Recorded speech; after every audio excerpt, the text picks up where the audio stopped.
যে দেশে prime minister rapper, home minister DJ, সেই সরকার এমন কিছু করে দেখালো যা আজ পর্যন্ত কোনো সরকার করে দেখাতে পারেনি। হ্যাঁ একদম, আমি বলছি আমাদের পার্শ্ববর্তী দেশ নেপালের কথা, যেখানে নতুন জেনজি সরকার সবার প্রথমে ভিআইপি কালচার বন্ধ করে। পিএম ব্যালেন্সার নিজে গিয়ে লোকের সঙ্গে দেখা করে, হোম মিনিস্টারের গাড়ি ও রেড লাইটে থামে, পুলিশ যে কাউকে চেক করতে পারে, আর কোনো রাজনীতিবিদ বিজনেস ক্লাসে ভ্রমণ করতে পারবে না।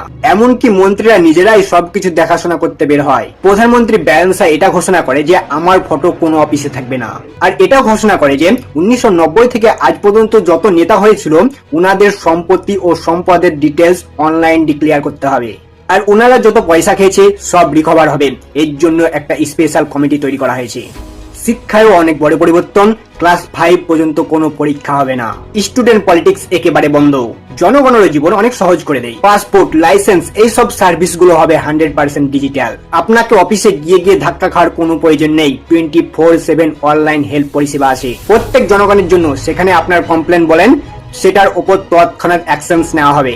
স্বাস্থ্য কেন্দ্রেও অনেক বড় পরিবর্তন এসেছে। প্রত্যেক প্রাইভেট হসপিটালকে 10% বেড গরিব লোকেদের জন্য রিজার্ভ করে রাখতে হবে। আর আপনার যদি মনে হয় এগুলো ফালতু কথা, তো এরকম একদম না, এগুলো সব 100 দিনের অ্যাকশন প্ল্যানের পার্ট, যাকে সরকার অনলাইন ওয়েবসাইটে আপলোড করেছে, যাতে প্রত্যেক নাগরিক দেখতে পায় যে কি কাজ বাকি আছে, কোন কাজগুলো হয়েছে আর কোন কাজগুলো চলছে।